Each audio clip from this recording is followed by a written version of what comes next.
lamɛbaaw ani an filɛbaaw k'aw bɛɛ lajɛlen fo ka aw waleɲuman dɔn maa minnu sɔgɔlen no ana Mali kɔnɔ ani Mali kɔ ka k'aw bɛɛ lajɛlen aw ni ɲankuma bi wulada in na n'o ye alamisa ye juillet kalo tile 11 an bɛ bɛɛ fo ka bɛɛ waleɲuman dɔn INTM bolofara min bɛ tɛrɛnboliko kunna ale ye conférence de presse kɛ k'u ye tɛrɛnbolila kɔrɔ minnu bɔ sow kɔnɔ k'a kɛra sariya kɔnɔna na baara min kɛra ko sariya sɔsɔ t'a la fiyewu sabula so minnu don a kan ka di tɛrɛnbolilaw de ma bi n'o y'a sɔrɔ ko wulikajɔ dɔw bɛ ka kɛ ko kɔni ni sariya tɛ taa ɲɔgɔn fɛ wa ko baara min kɛra k'a kɛra sariya hukumu kɔnɔna na Burahima Kulibali na ale INTM bolofara secrétaire général ye tɛrɛnbolilaw ka yɔrɔ la an na ale kumakan mɛn parti yɛlɛma ɲɛmaa n'o ye Musa Mara ye ko a bɛ foli kɛ parti olu ka duloni banni na a kɔni ko sa k'a b'a ɲini furanjɛlafan maaw fɛ k'u maa gɛrɛ politique mɔgɔw la yaasa u ka se ka calendrier sigi sen kan calendrier min b'a to kalata bɛ kɛ joona cogo min na ko y'ale fɛla ye hakilila jigila yani parti ka dulo Modibo Sidibe ale tun bɛ Moptikaw fɛ yen Amadu Tumani Ture ka du kɔnɔ a taara ye min mana b'o la an bɛna o jaw yira o la Keba Jalo ale tun bɛ o taama in na yaasa ka se ka musakaw k'olu sara k'a sɔrɔ bolola wari di tɛ tuguni n'a bɛ kɛ bɔlɔlɔ siraw fɛ jamanakuntigi kun y'a laɲini k'a baaraw daminɛna APDP ale jɔyɔrɔ ye min ye a la a y'o ɲɛfɔ jamana ɲɛmaaw ye kɔnɔwarikaw fɛ yen ko maaw bɛ k'u yɛrɛ fa dɛ kamalen dɔ ko o taar'i jɔ ba kan k'i fili pɔn kɔnɔ dɔ fana y'i to a ka so sanfɛ k'i yɛrɛ kerun ka jigin ninnu bɛɛ lajɛlen bɛ ka kɛ tuma min na capitaine Ibrahima Traoré Burkinakaw fɛ yen ale kɛlen ka jalaki ta ka ɲɛsin Côte d'Ivoire ani Benin ma k'olu bɛ fɛ ka bɛnbɛnbɛn kɛ AES jamanaw la kamalen dɔ ale bɛ baara kɛ Bangida la Côte d'Ivoire kaw fɛ yen a tɔgɔ ye ko Gawusu Keita ko dɔ taara CFA wari miliyɔn 9 ta kamalen ɲinɛna a ka wari kɔ Gawusu ale y'a ta ka taa yira banque maaw la ko nin ye dɔ ka wari burunnen ale n'anw tɛ kelen dɔrɔmɛ 5 yɛrɛ n'anw y'o burunnen an b'o ta o kuma tɛ miliyɔn 9 alisa ko kan kibaruyaw la an dabnana don mun fana na Paul Biya ko ale ye kɔtɔrɔma bɔ sɔrɔ koyi a ka jamana kɔnɔna na ka kɛ ni a ka laɲini ye laɲini min b'a to sa min ye a ka jamana yɛrɛ kɔnɔna na baara min bɛ n'u y'o laɲini k'a fɔ sa ko ka dɔ fara wasadenw ka mɔnɔbɔ ka se ka kɛ ko a y'o ɲɛ sɔrɔ o fana kɛrɛfɛ fana Faransikaw fɛ yen maa minnu bɛ n'olu ni Macron kɔni y'u bolo di ɲɔgɔn ma u ko k'u ka premier ministre d'u ma dɛ k'u ti mankan fɛ an ka tɔ minnu kan ka bɔ farafinna ŋanaw ka kɛnɛ kan n'o ye Joliba ni Stade ye olu y'u ta n'u bila dɔ sabula tirage ale kɛra Hervé Renard a ko Coupe d'Afrique ka fisa ni Coupe d'Europe ye ko siɲɛ 100 ko Coupe d'Europe tabagaw dɔnnen don ko n'a kɔlɔntan kɛra cogo cogo ko minnu bɛ se k'olu dɔnnen don ko dogona yɛrɛ t'o la yɛrɛ Mopti ka tɔ min bɛ yen n'o o ye Centre Malien Belge ye olu ye wuli ka jɔ kɛ sa ko namara kɛra olu la FC Jara fɛ première division yɛlɛliko la u ka ɲɛmaa n'o o ye Youssouf Konta n'u b'a wele ko Bayisu ale ni an ye baro sigi kɛ an na tila ka o bɛɛ lajɛlen da aw tulo kan a k'an bɛn sɔɔni dɔrɔn.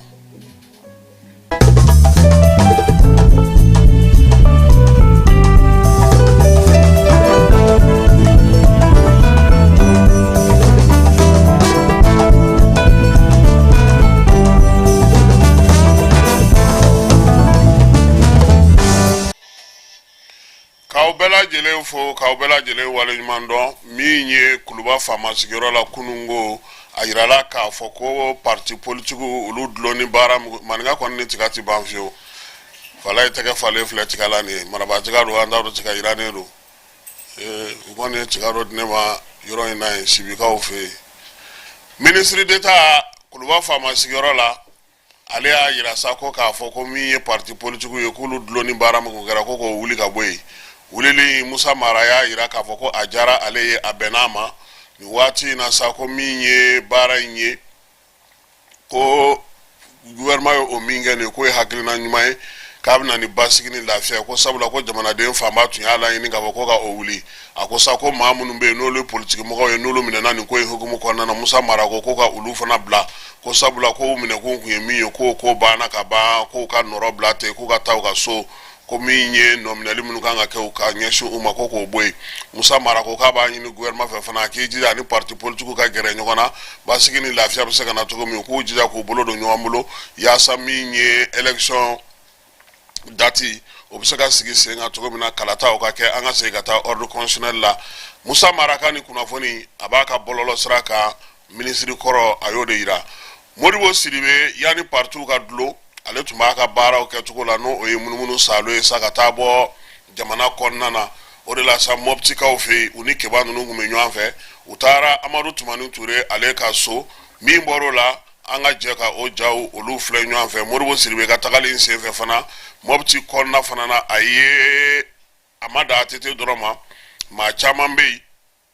baarakɛɲɔgɔn caman bɛ yen fɛnw caman bɛ yen a ye olu bɛɛ lajɛlen kuma ɲɔgɔnya yaasa ani olu fana bɛ se ka ɲɔgɔn faamuya cogo min nka tagali hukumu kɔnɔna na bɛɛ lajɛlen y'a faamuya k'a dɔn k'a fɔ maa min don nin t'a nako fɔlɔ ye mɔpti kɔnɔna na baaraba minnu bɛ yen parti politique ka sira fɛ kabini a y'a ka parti sigi n'o o ye FAR an ka wuli ye u ka wulikajɔw kɔni bɛnnen don jamanadenw olu ŋunanfan ma o de la taali in senfɛ mɔpti kɔnɔna na lakana ko a y'a da don o la basigi ko a y'a da don o la jamana yɛrɛ bɛ se ka kolo suma cogo min na Modibo Sidibe n'a ka tɔndenw u ye jɛrɛ fana kɛ a waati la ka kɛɲɛ ni u ka tɔn ale ka kuntilennaw ye ATT ka so min fɔra sa an ka jɛ ka taa o kɛnɛ ka Keba Jalo ale tun bɛ yen.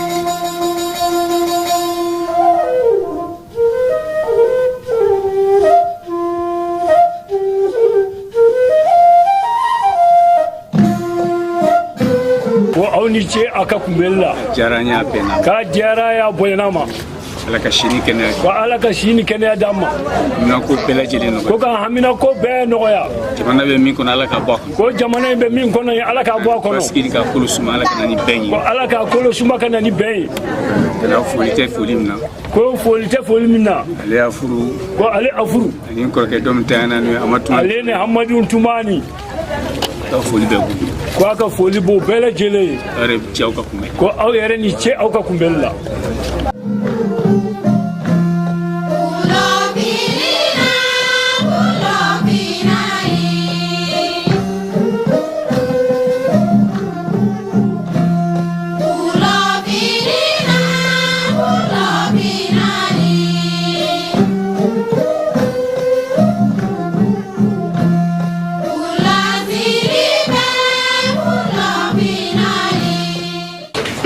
ya Amadu Tumani fa ka so Amadu Tumani wula ya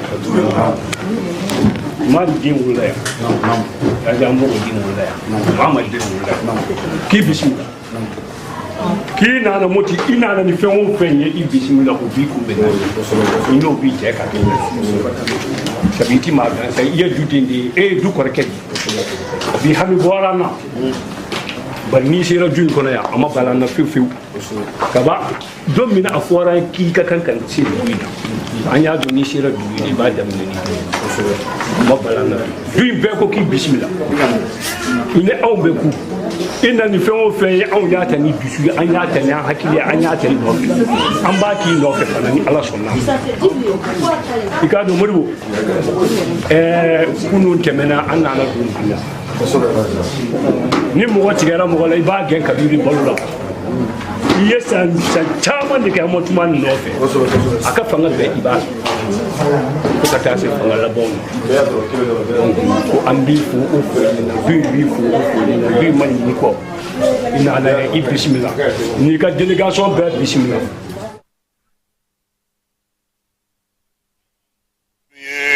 Seko Siribe Amadou Toumani Touré uluka du kono mopti taga minasa ni keba nunu bela jele nguma kena kai ni wati ni ne temene sa fura ko ka partout ko ka nyongiri nyongiri li o wulile mi fle ne parti politique ko ne ko ne ajarane skumina parti politique rebe dabulo mina bi uri rebe ku re ngini nga fen chamana ko chamangera fen chamangera nga fengele fana fo mo yi asimi be joro mina politique joro diru mama be fanga konna na bibe politique joro do dila ni amanye ko auto politique joro fe amebo démocratie de kono ame segi fanga konna na fanga mina ma ante politique ko la ante démocratie ko la ante foila ola koni ana jamana jokana josinkro fo anu ye sharia sumba kuraminta o konna na fara ko politique be nga politique mo ka nga min famu we uyere uku sigi ka datemine ko be tugo mimpi politique ka ki ka bara ye o de geleay Musa Mara bora ka kuma min fo sisa ku ka gere ula politique mo de te gere fu ate fu ke fu na joro soro annofe mogo aso mogo alimanao aba folo ulu ni ton de undela na mo ke to mogo ba foko ulu de ato ay joro soro o de anga politique senge wo de anga frencha man baby aya ansenga ala kosebe donc fo yele maka do ola ya sa an yere fana ka ronga fo o la bi amara bachili ye sebeni do ke aka bololo sra fe ne haklina do parce que ako ibe ka gena ku mina ko an yere ka laje o jogo munu baby an be ko lu blawa yela ma an yere be ko lu jogo blawa yiningali ne ya ye aka bololo ka bi sokoma dai na ngoni ye chie parce que mo chama be ba fo ko anga yelema ngani yelema kundaru lu yere ka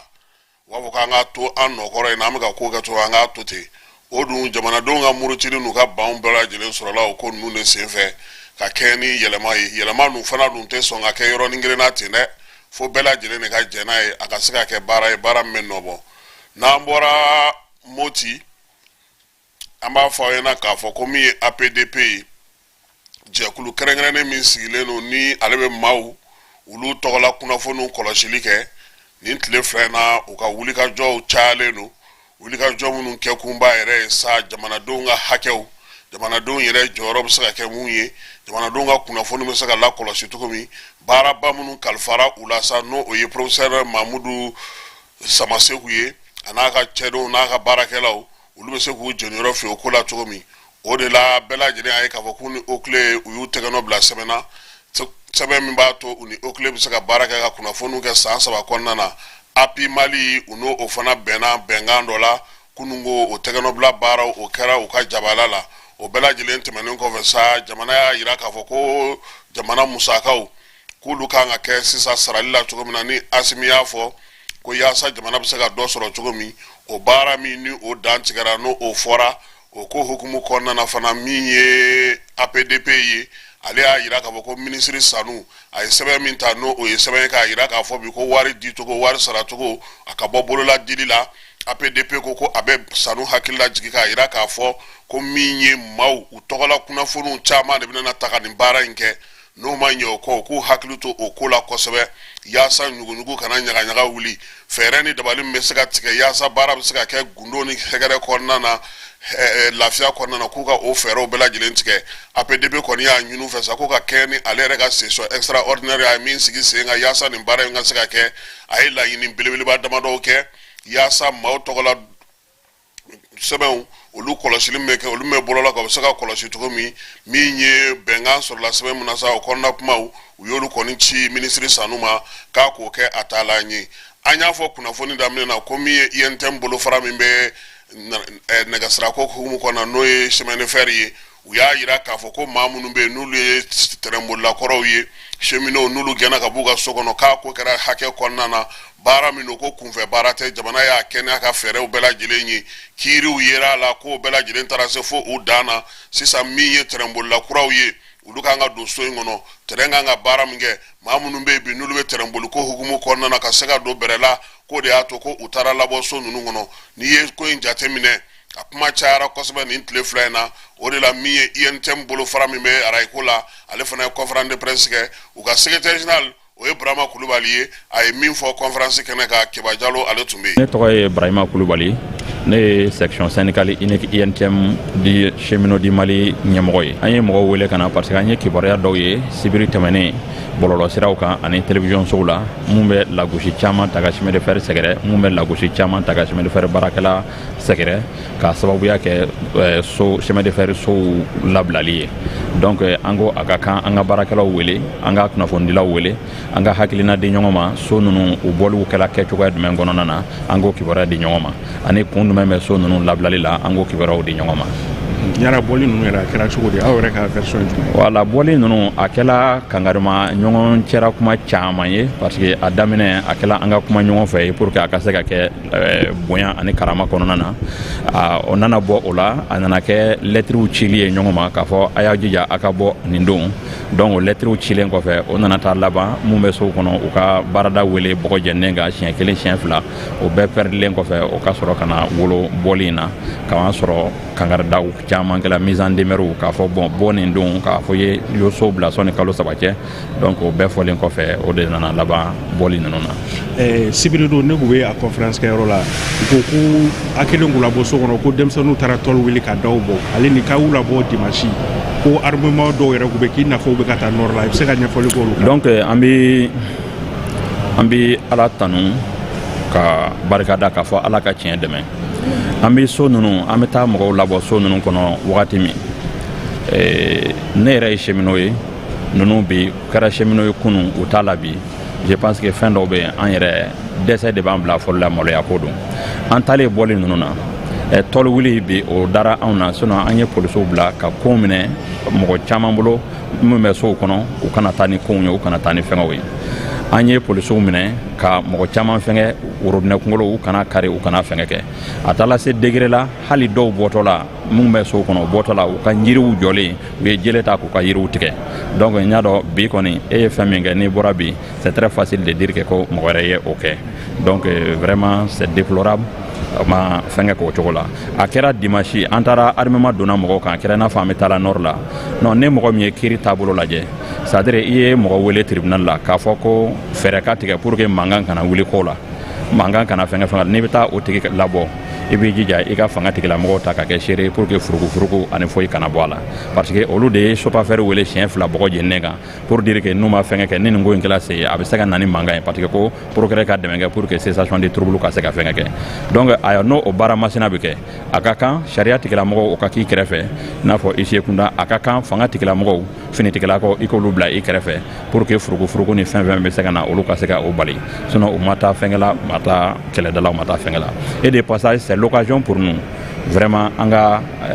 ne b'a fɔ parce que qualification dɔ n y'a mɛn reportage dɔ la samedi tɛmɛnen dɔ ko finitigilakaw donn'u kan k'olu ye jama dotɔ la u ka k'a kɛl'u kɔnɔ i n'a fɔ jihadistes de donna u kan mɔgɔ min bɛ jihadistes ka kɛwale dɔn ka taa o sanga an ka finitigilakaw ma ka taa o sanga mɔgɔ ma vraiment o ye fɛn ye n'a a lagosi fanga ka bon kojugu mais n'i ye finitigilakaw kɛlen k'o lagosi fɛn sɔrɔ n dalen b'a la u dalen don a la u y'a kɛ jamana ko de don fɛngɛ ko de don mais quand même chemin de fer syndicat tɔgɔ la anw bɛ yafa ɲini kɛ finitigilakaw fɛ an bɛ yafa ɲini kɛ mɔgɔ min ye baara kɛ nin bɔli hukumu kɔnɔna na nin qualification jugu in na mun tala k'u sɛgɛrɛ nin jugu in na mun tala k'u sɛgɛrɛ parce que Mali bɛ jihadiste ko kɔnɔna na ka taa i maɲɔgɔn qualifié ko jihadiste ne t'a dɔn fɛn ka jugu ka o bɔ donc an bɛ vraiment o hakɛto ɲini kɛ mɔgɔw fɛ donc dimanche fɛngɛ je pense que les gens sont en train de confondre déguerpissement à l'expulsion quoi donc nin ta ye kalo saba ka kɔn fɛngɛ ɲɛ 2022 k'a fɛ dila mɔgɔw ma k'a fɔ kalo saba kɔnɔna a ye yɔrɔ bila k'a daminɛ 1er novembre 2022 ka taa se kalo saba 31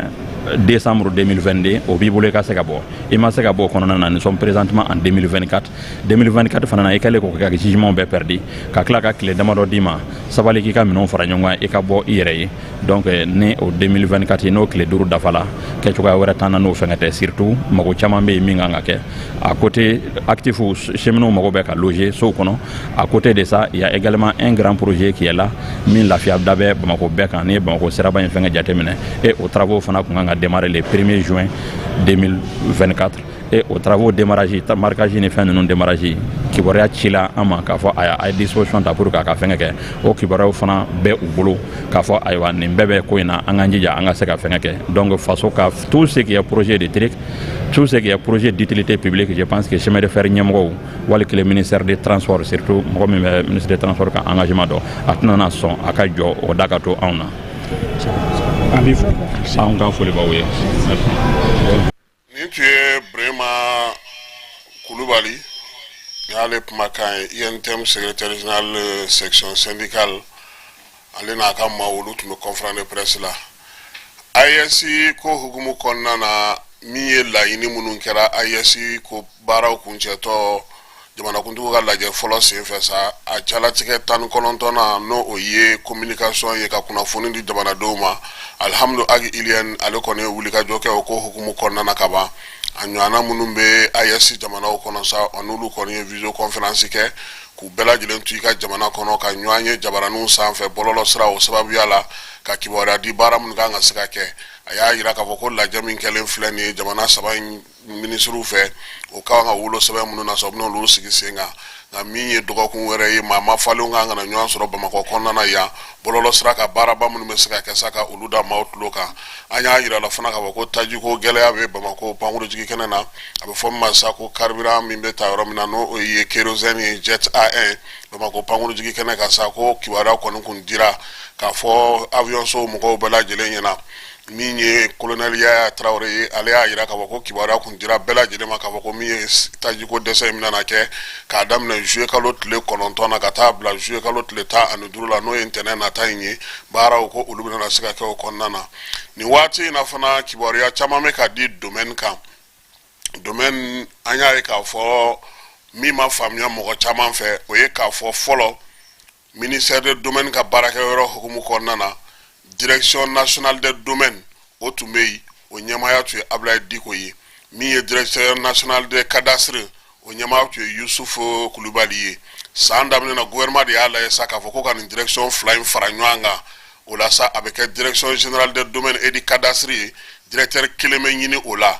o y'a sɔrɔ maa fila minnu bɛ yen n'o kelen tun bɛ domaine kunna kelen tun bɛ cadastre kunna n'o o ye Yusufu Kulubali ye ale de taara sa ka kɛ directeur général des domaines et du cadastre ye kalo fila ale ka baara talen kɔfɛ a fɔra fana ko ale fana ka baara bila o baara bila de hukumu kɔnɔna na mɔgɔw bɛ k'a fɔ ko halisa ko directeur de domaine ko o nɔrɔ bilara maa min fɔ ko wulila k'a sɔrɔ o tɛ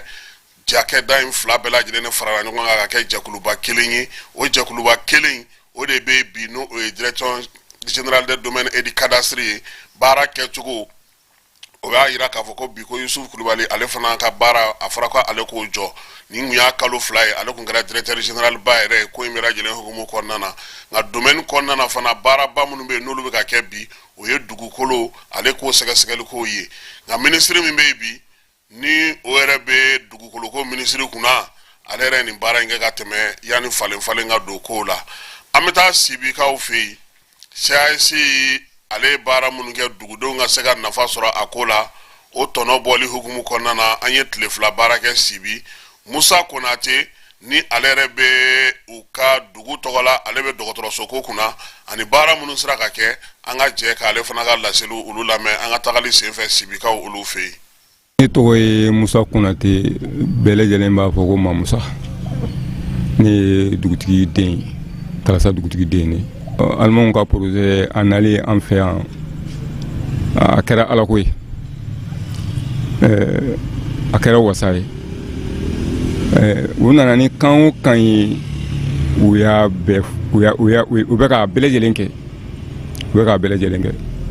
alhamdulilayi rabbil alamin parce que n'i ye Alimanw ka projet Alimanw yɛrɛ ta k'a jateminɛ ne bɛ histoire caman mɛn journalistw la ani mɔgɔkɔrɔbaw la Alimanw tɛ mɔgɔ tɔɲɔ quoi mɔgɔ tɔɲɔlaw tɛ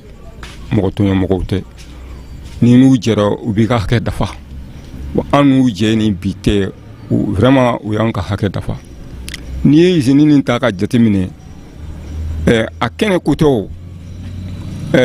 ni hali n'a sɔrɔ a feerelen ninnu ma o ye an b'u hakɛ sɔrɔ an y'a d'u ma ko an ka jɛ ka baara kɛ a d'u ma an ka jɛ ka baara kɛ baara hukumu kɔnɔna la ni y'an ka denmisɛnw ta bi ka jateminɛ caman b'u bolo baara la dɛ usine nin kɔnɔna la muso caman b'u bolo baara la usine nin kɔnɔna la u y'u t'o la dɔgɔtɔrɔso ko kun t'a kɔnɔ u nana dɔgɔtɔrɔso jɔ u nana kuran bila yan alihamudulilayi rabil alamina u bɛ ka ekɔliso jɔ balontan terrain ko b'i sen na ni ye sala yɛrɛ jateminɛ ani a ka baarakɛla mɔgɔ bɛɛ lajɛlen mɔgɔ si t'u rɔ ko dugumɔgɔw bɛ ka ɲugu mɔgɔ min taabolo la quoi o bɛ ka ɲi parce que hadamadenya la i ni mɔgɔ mana jɛ ni a tɛ se i ma fo a jɛra baara min kan i bɛ k'o ka kɛcogo la o ye hɛrɛ ye an bɛ dɔgɔtɔrɔso la dɔgɔtɔrɔso ɲɛmɔgɔ ye ne ye dɔgɔtɔrɔso baara a bɛ kɛ cogo min na dɔgɔtɔrɔso baara bɛ dɔgɔtɔrɔ ɲɛmɔgɔ bolo ne ye Lansina Kamara ye an bɛ yɔrɔ min na bi pali furakɛyɔrɔ don furakɛli fɔlɔ kɛyɔrɔ don an filɛ yɔrɔ min na nin tan mɔgɔw bɛ na mais pali ye waati kɛ kow de ye ni sanji jiginna pali bɛ wuli mɔgɔw la mais dɔgɔtɔrɔso ni na ni bi tɛ alimaw kɛ k'i bolo don an fɛ o ni bi cɛ mɔgɔ lasi kana mɔgɔ tɛ yan kalasa yan min dalila ka bɔ yan ka taa Bamakɔ ko a dɛsɛlen don bana kɔrɔ n'i nana yan dɔrɔn i bɛ furakɛ yan ni hali ni dɛsɛlen don k'i bɛ so lasi bɛ taa i furakɛ so i tɛ taa Bamakɔ an ka dugutigi yɛrɛ a tun bɛ se ka taa Bamakɔ hôpital du Mali la Luxembourg la san kɔnɔ siɲɛ 2 mais depuis dɔgɔtɔrɔso ninnu ka jɔ lasi ka an ka dɔgɔtɔrɔ ka furakɛli daminɛ a ko k'a ka ɲi tɛ taa Bamakɔ bilen kɛnɛya b'an fɛ yan bon an ka dɔgɔtɔrɔso la yan furakɛli bɛ kɛ wari la fu tɛ mais an kun y'a kɛ i n'a fɔ an ka jɛ an ni dugumɔgɔw ka jɛ ka baara kɛ ɲɔgɔn fɛ cogo min na dɔgɔtɔrɔso kɔnɔ o ye ni banana hali ni wari t'i kun kana to bana ka digi la an na an bɛ furakɛ a juru bɛ to la kɔfɛ i b'a sara parce que bɛɛ jɛ yɔrɔ don a wari y'i na cogo min na ka na alimaw y'a so jɔ a wari y'i na cogo min na fura y'i na cogo min na ka na o ye ne yɛrɛ bolo an kɔni ye fura sɔrɔ ka bila dɔgɔtɔrɔso la an bɛ mɔgɔw furakɛ u b'a sara k'a fɔ ko an ka dugumɔgɔ dɔ de bɛ bana ou bien dugu wɛrɛ mɔgɔ dɔ bɛ bana ko y'an sigiɲɔgɔn ye bana ka taa dɛsɛ cogo dɔ la an t'a fɛ k'o ye quoi mɔgɔw nana an dɛmɛ hɛrɛ la cogo min na an fana bɛ mɔgɔ wɛrɛw dɛmɛ hɛrɛ la ten bon musojigi bɛ yan musojigiso bɛ yan mɔgɔ min bɛ musolajigi kɛ yan a bɛ se depuis a k'a bolo don baara la an fɛ don min na mɔgɔ kasara ma k'a bolo quoi kasara si ma k'a bolo ni hali ni a bolo dɛsɛra min na dɔɔnin ko a tɛ se k'o furakɛ a bɛ boli ka taa di médecin chef ma n'o ye Goyita ye Sibi CSCOM na bon o kɔni b'an fɛ yan o cogo la fɛn caman kɛra projet nin fɛ mais hali bi fɛn caman bɛ se ka fara a kan mɔgɔ kalannu an n'olu de bɛ ka jɛ olu hakili bɛ se ka fɛn caman ye min bɛ se ka sigida nin taa ɲɛ kalasa kelen tɛ fɛn fɛn kɛra a ma kɛ kalasa kelen kama o kɛra sous région yɛrɛ de kama fɛn o fɛn kɛra a ka bon kalasa ma a ka bon Mali yɛrɛ ma sous région don hali u ka denmisɛnw bɛna kalan min kɛ yan npogotigiw bɛna kalan min kɛ yan dugu bɛɛ mɔgɔ b'a la o Bamakɔ b'a la Gawo ka b'a la Kidali ka b'a la fo Laginɛ frontière mɔgɔw b'a la yala o kɔni a ma kɛ kalasa kelen kama a kɛra bɛɛ de kama donc o yɔrɔ kama an kɔni ka laɲini ye fɛn min ye hali bi u k'u hakili to an na olu de ye mɔgɔ kalanni ye olu bɛ se ka fɛn ye anw tɛ min ye olu ni mɔgɔbaw de bɛ ɲɔgɔn fɛ olu bɛ se ka fɛn ye min bɛ se ka sigida nafa anw ɲɛ tɛ min na donc an kɔni sigilen don toujours k'u ka dɛmɛ kɔnɔ pour le moment an kɔni an b'a fɛ jeunesse ka se ka développer o dun tɛ se ka développer balontan kɔ a tɛ se ka développer formation kɔ ni bɛɛ mara ni sɛnɛ kɛcogo ɲuman wɛrɛw la donc an b'a fɛ u k'i jija k'i ɲɛmuru an ma o ko la ka formation kɛ denmisɛnw kun sɛmara pisciculture ni sɛmara ni sɛnɛ baaraw la an mako b'o de la. Ayiwa nin tun ye Sibi Musa Konate ale mankan ye baaraba minnu bɛ ka kɛ ani faranga min bɛ se ka kɛ a y'a da don o la k'o ɲɛfɔ mɔgɔw bɛ se ka o faamuya cogo min na ka kɛ ni olu yɛrɛ ka laɲini ye min ye Sibikaw ye n'an bɔra olu fɛ yen an bɛ taa Côte d'Ivoire kaw fɛ yen Côte d'Ivoire an y'a fɔ aw ɲɛna k'a jira k'a fɔ ko kamalen dɔ ale bɛ baara kɛ banki da la min ye gardien don banki da la ale kɔni ye sefa wari miliyɔn 9 de tɔmɔ banki dalala la kamalen tɔgɔ ye ko Gawusu Keita kibaruyaw y'a yira k'a fɔ ko client dɔ de kɔni kun nana ka n'a ka wari ta min ye client in ye sa muso do ale taara ka wari in kɔni fililen to a kɔ ye wari in fililen min ye Gawusu in ye sa o y'a sɔrɔ muso kɔni taara ka bɔ banki kɔnɔ ka ban ale de wununa sa ka wari in ta ka taa fɔ a ka ɲɛmɔgɔw ye ko dɔ ɲinana ka nin wari in kɔ chef d'agence ka taa wari yira o la maa caman bɛ ka ɲininkali kɛ Côte d'Ivoire kɔnɔ bi ko munna kamalen kɔni sɔnna ka taa nin wari in di k'a kun kan ka taa sen ka fɛn dɔ kɛ k'i semɔ nin baara in na pewu ko wa k'a filɛ nin k'a garisɛgɛ de ta k'a lasegi dɛ ko nin kun y'a ka ko bɛɛ lajɛlen ne ɲɛna ye nka banki maaw u ye kamalennin n'o ye Gawusu Keita u y'a fɔ k'a waleɲuman dɔn k'u na bonya k'a ye a tɛna ɲinɛ min kɔ ko sabula nin bɛna tɔgɔ dumanba lase olu ka banki ma muso min fana bɛ yen n'o ta kun ye wari ye o ko ko wari in kɔni sisan ma tɛ se ka kɛ tancogo la tuguni ale b'a lajɛ ŋaniyala a kan ka dɔ di Gawusu ma ko a na hakililajigi kɛ hakili jagabɔ kɛ yaasa ka se k'o di komi ye miliyɔn 9 sɔrɔ i na hakili jagabɔ kɛ sa o ni nin kun ye kɛba ye yan a hali kɛba ka patron yɛrɛ mana bɔ nin burunen kan hakili kɔni de bɛ se ka na baara kɛ sa halisa ale Côte d'Ivoire kelen kɔnɔna na Abijankaw kɔni bɛ dusuma kasa de la bi dɛ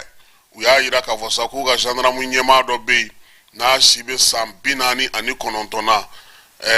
tarata tɛmɛnen n'o kɛ bɛnna nin kalo in tile 9 ma k'ale kɔni de filɛ nin ka taa yɛlɛ u ka pɔn sanfɛ ka sigi a kɛra u ka pɔn 3e pɔn ye pɔn in a tɔgɔ ye ko pɔn Charles de Gaulle a bɛ 13 ville de k'a tiɲɛna ka t'i fili Lagini kɔnɔ ten k'i yɛrɛ fa o dugusajɛ u ka denmisɛnnin dɔ fana bɛ san 24 o fana y'i to fo étage jan dɔ sanfɛ bâtiment dɔ n'o 3e étage sanfɛ sa université kɔnɔna na Port Bouekaw fɛ yen k'i yɛrɛ fili ka jigin k'o fana fatura kɔnɔwari kɔnɔna bi Abidjan maaw sirannen don ko sabula kɔnɔgan ni kamanagan ni kɔnɔna kasi ko o de ka ca ye kosɛbɛ sow cira baaraw tiɲɛna maa caman bɛ yen k'olu bɛ degun kɔnɔna nin waati in na an ka dugawu kɛ fan bɛɛ lajɛlen de ka gɛlɛ diɲɛ fan si ma nɔgɔn nin waati in na bi min ye kiiritigɛlaw ye olu ni Burkina jamanakuntigi tun bɛ ɲɔgɔn ye la Burkina jamanakuntigi y'a yira k'a fɔ ko Burkina Faso kɔni bɛ wuli ka jɔ kɛ ka ɲɛsin Faransi ma ko Faransi ko k'a kɔnfɔ ka se a dan na ka Côte d'Ivoire kɔnfɔ ka se a dan na Capitaine Ibrahim a ko bi ko min ye Faransi ye Côte d'Ivoire ani Benin k'u bɛ ka bamancɔrɛ ni jugawale kɛbaw ko k'u kɔkɔrɔma don k'u kalan k'u senw kɔkɔ kosɛbɛ yaasa cogo min na u bɛ se ka na wuli ka jɔ kɛ ka ɲɛsin min ye Saheli jamanaw ma kibaruya min bɔra a kan a nanzarakan an ka jɛ k'o lamɛn.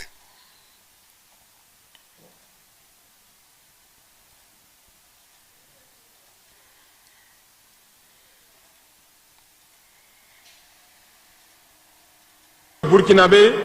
nous avons dans une interview parlé du régime ivoirien. Certains Burkinabés sont montés sur leurs chevaux et critiqués. Je le dis, j'insiste et je persiste. Nous n'avons rien contre le peuple ivoirien, mais nous avons quelque chose avec ceux qui dirigent la Côte d'Ivoire.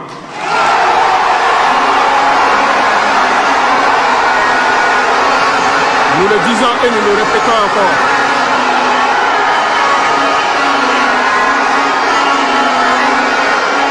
Laissez-moi vous dire quelque chose. Permettez-moi de vous dire quelque chose.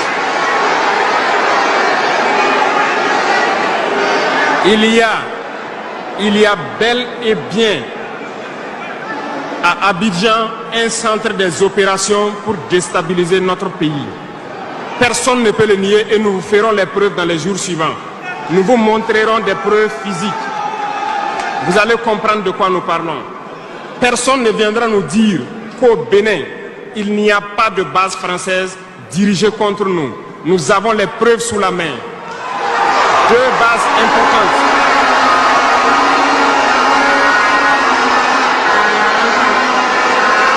Nul ne peut le contester.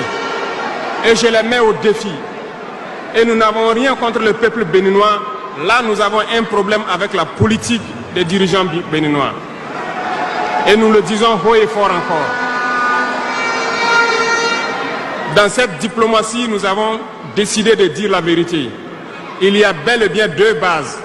Une vers Kandi et l'autre en allant vers Porga ou je ne sais pas quelle localité, des pistes ont été réaménagées à plus de 3000 mètres de long. Des avions atterrissent, les gens équipent et forment les terroristes là-bas. Nous avons des enregistrements audio d'agents français au Bénin là-bas qui se jouent les centres des opérations des terroristes. Ils montent les opérations avec eux. Ils les aident à se soigner. Ils font tout ce qu'il y a là-bas. Nous avons tous les détails sur eux. Et vous ne voulez pas qu'on le dise à notre peuple? On va le dire. Si vous ne le voulez pas, s'ils ne le veulent pas, qu'ils arrêtent de se comporter ainsi. C'est simple. Nous n'avons forcé personne à prendre son indépendance. Si vous décidez de rester dans votre situation, mais ne prenez pas vos pays pour en faire des bas arrêts parce que ce sont vos populations qui vont en souffrir après. Et ce n'est pas une bonne politique. Nous le disons par expérience et je le répète toujours. Le Burkina a été une base arrière pour déstabiliser certains pays. Et ce n'est pas bien. Le Burkina a été une base arrière à un moment donné pour les terroristes ici. Voilà le prix que nous payons. Donc, pour prévenir les peuples de ces pays dont je parle, doivent parler à leurs dirigeants et qu'ils arrêtent cette politique parce que ça ne les arrange pas du tout.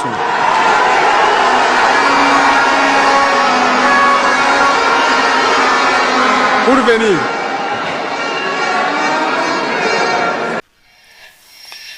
Burkina jamana kuntigi akoko minye benanye ko tisaka foko ubale ngalontiga ninkoina mi ko diwari o tisaka le ngalontiga ninkoina ku ba don bi ka foko terroristu sengoroma dondoli baro be ka ke u ka jamana o konnana ko nu te fe mauka me ku ka adabla ko non te ko nu ya ke ko uluba fu ka jamana donyi aya yira fana ka foko minye wuli ka joni tesiri ni tibina njami be kalsa ko doka fara oka Cameroun kaufe polibia ale koni ye garzega soro kunu nasini sabula kalata no ye député kalata ye ayo bo adokokoro ka to bla samba fla anu muga anu worola mimba to sa parti politique ko lu ko njoralo non ko ina ko sebe sabula niyame kibina na muru tilike ka fo kibe ko rebuluda obegelea ola sawga jamana kuntiki kalata koni obla leno sawrela koni ninkela tantuko la dro parti politique ko nitana sika kuma da foi soro tukuni kuma te mununga wasadon olube français aleni gabon kulu ye kalansodo mi ye surasi kalansodo ani base militaire do koni tutike Libreville ka ofe mi ye base ye sakabna na ke académie mi surasi kalamna na ka konnana dugu lakanali minye mamunu be nurubuta bimbaga nga kungo kono na wala sako ka lubela jinena kolosi koni wale ngoni konna na sako France ka ya ira ka sako na ni surasi keme flanyo anaye kana lu fara korole munu be gabonga ofe ka ba sabula ka bazi be uranda Nations Unies koni ale jalaki ka ira ka boko abeka finituku ta ko ka to di M23 moma ko ga seka kele jaguya alsa RD Congo la jekulu mama fale munumbe no uluru nan conseil de sécurité fait ça lo koné kibari indi ka ira ka boko miye finitigula ka munumbe uranda to kala kulu koné semeka do kele na kele mindo kube ka M23 de ko ya saka seka Congo koné ka le d'Afrique no e babanchi jekulu ye Afrique du Sud ka ofe muga ani nani seulement miye école kalansodo o daile len ko fe goten ka ofe école de tan fla ani chauffeur kele olu de fatura srabaka kasara do sebe srabaka kasara mo ni chien mbake Johannesburg ale kerefe dugu dola dugu min konna bi ni mausra no kosbe sabura kalanso ya akunyira ka boko bandu ni bingali kala ko lu demsonu ka cha ayoro la marfati ko lu cha mambe France ka ofi je kulu mimbe ne ale se soro kalata temenena no e wasaden kalata na fuma ko nouveau front politique ou ko ku presele no de ku ka premier ministre ka du uma ma chama me uchala bi ya ira ka ko ulu ko ne sebenke ka chi jamu français jamana kundiga yana ka ta ota nyoko nyela ku ya fa ye aki fasa ja togo sugu bela jire na ulu ka premier ministre to ko kadi do be ulu be kulu to ko foka ba ngamiye jekulin ko na sa Macron ya nyinu fe were ku ji o ka benkele na nu bena kele na ulu ko be so oma urayom inika o fe no anglais o ka re Angleterre muso saba ko ni ko ulu de ko ni fatura muso saba ulu fatura ku to ka so kono ma do do kon na kana biu ka sa u y'a yira k'a fɔ ko maa minnu kɔni ye nin ko ninnu kɛ sa ko o tigiw ma se ka dɔn hali bi dugu in kɔnɔna dun na muso minnu kɔni fatura sa muso fɔlɔ o bɛ taa san 61 na san 28 ani san 25 ko bɛɛ lajɛlen kamana gannen don waleya in a sera ka kɛ cogo di Turkikaw fɛ bato min fana bɛ maaw ta ka taa n'u ye tunga la sa ko bato kɔni dafirila bato min ni a dafirila Turkikaw fɛ a tun bɛ ka taga ni mɔgɔw ye kɔkan jamana dɔw la y'a yira ka fɔ sa ko maa 7 o de ni tora o ko in senfɛ dɔw kɔni bɛ ko ji olu fo ka taa n'olu ye jamana wɛrɛw la ɲininiw bɛ senna u y'a yira ka fɔ ko Turkikaw olu kɔni ka wuli ka jɔ barika ka bon nka i n'a fɔ jamana tɔw b'a kɛ cogo olu t'a kɛ ten ni nin bato sugu dafirila olu bɛ hinɛ ta ka ɲɛsin a maaw ma yaasa ka se ka na n'u y'u ka jamana kɔnɔ ni min sera ka baara kɛ i ni jija i yɛrɛ ye ni ma se ka baara kɛ i na kɛ kelenabila ye Sinikaw fɛ yen u ye kabakomaa dɔ minɛ yen Kamale ale bɔra u ka togoda dɔ de la a bɔra togoda in na a mɛnna munumunu salo la yan'a ka don faaba kɔnɔna na a n'a ka tɔgɔlaminɛw a n'a kɛ donso don wa soma don wa maa t'a dɔn maa sugu min don min ye kabako ye cɛ ka pɔsi kelen kɔnɔna na sa 100 de b'o kɔnɔ sa 100 a kelen n'a y'a kunda maa min kan u bɛ kule he saba kun ye cɛ minɛ u y'a minɛ min kɛ u taara jufa kɔnɔ la o y'a sɔrɔ sa 100 in b'a kun a ko ale nana nin feere de ale nana ka n'a dahirimɛ de ɲini maaw bɛ nin ɲininkali kɛ ale fɛ Sini douanelakaw y'a minɛ sa k'a yira k'a fɔ ko a kɔni ka kow o na to olu bolo a bɛna kɛ cogoya min na kibaruya ale m'o di Washingtonkaw fɛ yen min ye diɲɛ seleke 4 tɔn jɛkulu minnu bɛ yen n'olu bɛ OTAN kɔnɔna na u ka jɛkulu ko ale ka baaraw bɛ senna Washington jɛrɛ in a kɛ kun ye sa min ye OTAN yɛrɛ san 75 k'u bɛna o ɲɛnajɛw kɛ gɛlɛya min b'u ka Ukraine kɛlɛ la fana k'u bɛna n'o kɛ jɛkulu in kɔni marafaci jɛkulu don sabula u ka ko bɛɛ lajɛlen sinsinnen don min kan o ye ka wulikajɔ kɛ ni marafa ye ka se k'u ka hakɛw bɛɛ lajɛlen sɔrɔ u y'a yira sa k'a fɔ k'u ye wulikajɔ minnu kɛ ka taa ɲɛsin Irisilakaw ma ko o ma dajaw la u na kimɛli kɛ nin ko in senfɛ sa yaasa ka se k'a dɔn a ko ale bɛ cogo min n'an bɔra yen an bɛna farikolo ɲɛnajɛ la Coupe d'Afrique des clubs olu ɲɛbila balontanw bɛ senna Coupe CAF la Stade Malien ko ale sen tɛna ye a turu fɔlɔ la turu fɔlɔ min ni o kan ka kɛ stade ko ale sen tɛ y'o la nka maa minnu bɛ yen sa n'o olu ye Pennsylvania ye ka bɔ Liberiakaw fɛ yen ani Vuhu Baham ka bɔ Cameroonkaw fɛ yen n'olu ka seba stade ni o bɛ bɛn turu filanan na Joliba kɔni ale bɛna na jouer turu fɔlɔ la n'o ye Coupe CAF ye Joliba mɔgɔw olu ni maa min bɛ bɛn sa o ye Red Star de Centrafrique ye ni Joliba ye se sɔrɔ o la sa maa minnu mana gagner CDD Mongono la n'o ye Guinée équatoriale ye ale ni AS Kara de Togo o seba o ni Joliba bɛ bɛn ta ko filanan na tour préliminaire ninnu bɛɛ lajɛlen kɔni kan ka kɛ août kalo kɔnɔna na ale ni septembre o daminɛ na championnat de deuxième division montée min kɛra sa ko a ko Brisa Ɲami barika bonyana Moptikaw ka tɔn min bɛ a la n'o o ye centre malien o Belgique ye olu y'a yira k'a fɔ ko namara kɛra olu la namara in kɛra sira caman fɛ Yusuf Konta ni bɛɛ lajɛlen ma wele Mopti ko Bayisu ale tun bɛ an bolo yan an ka jɛ k'a lamɛn a ye laseli mun kɛ poule dɔ in na Étoile Mandé il est premier avec 9 points et bon litige dɔ bɛ o poule fana kɔnɔ AS-Douanes mɔgɔw y'an wele o la donc AS-Douanes mɔgɔw yɛrɛ kɔni olu ka ligue ko hali ko k'olu ye papier min ci ligue ma ko saison prolongera ko licence kan bon licence fana dilanni n da ma don o la délai de b'o fara na dan de b'a la ko a prolongera ko machine kun tiɲɛnen don i n'a la cɛ fédération kuturu machine bɛ tiɲɛ 2 mois fédération kuturu wari min bɛ jigin nin fédération in kɔnɔ FIFA niveau la CAF niveau la gouvernement yɛrɛ niveau la ko machine tiɲɛna 2 mois ko aw bi o délai prolongé ka bila ko dɔ la olu ko k'u m'o lettre sɔrɔ donc équipe fila bɛ Bamakɔkaw ye équipe minnu yɛlɛnna bon kelen ye Bamakɔkaw ye kelen bi Kulikoro ligue la mais u bɛɛ basé nen don Bamakɔ yan nɔ de Bamakɔkaw don o de bɛ ka Mali balontan faga donc régionaux yɛrɛ ma yɛlɛ quoi régionaux yɛrɛ tɛ yɛlɛ yɛrɛ régionaux ma deli ka yɛlɛ yɛrɛ n bɛna min f'i ye ko dɔ daminɛnen don Mali balontan na ne bɛ n ka équipe dilan yan sisan a bɛɛ Bamakɔ ka denw n bɛ t'u affilié ligue dɔ la i bɛ se ka t'u bila Tombouctou, i bɛ se ka t'u bila Gao, i bɛ se ka t'u bila Segu bɛ Sikaso non an bɛ to Bamakɔ yan ni match bɛ an bɛ taa an bɛ taa jouer comme Bakarijan bɛ min kɛ Bakarijan bɛ min kɛ dugu 7 b'a la ATS de Koro b'a la Étoile Mandé b'a la Buguba b'a la nin ti malien ye sa nin ti décentralisation ye wa équipe minnu bɛ taa c'est-à-dire u bɛ taa yɛlɛ région équipe kan de. Ouais, mais nous t'as la région est-ce que mɔgɔ bɛ bɔ. parce que région denw don n'u bɛ jouer surtout balontan ka di Moti ka to ni Moti denmisɛnninw bɛ jouer Moti kɔni a ma se maa k'a fɔ maa ma na. ni Moti ka denw bɛ jouer mɔgɔ bɛ bɔ mais malheureusement cette année olu ma taa jouer Moti yɛrɛ u jouera Bamakɔ yan nɔ de olu ka aller retour bɛ kɛ Bamakɔ yan. Moti kaw tɛ o Moti ka kelen t'a la Koro ka den kelen t'a la o n'a ɲɔgɔn caman. Ce n'est pas parce que mon équipe contre là. Non, mais tiens le doigt, maï volontaire. Mali volontaire. Parce que le to sigida bene bo yiru ay entraînement avec dem sonu former ga centre bi bolo. Voilà. Que vous sigida fana ga développer. Voilà, ou des décentralisation. Et ka votre équipe be bolo ka base be ma mais ere kidal to ko bila, ko to to be gaw ni moti noni sebu ni to ko bila mais be ba ma ya. Amadabo kama. Bon, au début ka o ye kulikoro volontaire faka. Ouais, parce que toi nous be ou be lamini na. Voilà. Vous ga vous profiter ka ko kulikoro région comme on ka surana ou to taille de droit. Voilà. Bon, avec ça c'est-à-dire abi mo décourager. Ouais. Ay, région on a volontaire. Bon, n'a fɔra ko dɔɔni min b'an bolo fɛn fitinin minnu tolen b'an bolo région kɔnɔ k'o fana bɛna minɛ ka di Bamakɔ ka denw ma. Ne ko Konda a ye joli de sara réserve la de réserve papier bɛ min. An ye 5000 sara réserve yɛrɛ fɔlɔ. U bɛ fɛ ka mana da mɔgɔw ɲɛ la o fana na. Comme. Mathiw bɛ ban ka bɛn ni 21h ye. 21h moins ninnu mathiw bɛ ban ka bɛn n'o ye. Yan'aw ka bɔ Kati. Ka se 26 mars la walima ka bɔ fɛn na Mohamed Konate la ka se 26 mars la avec les embouteillages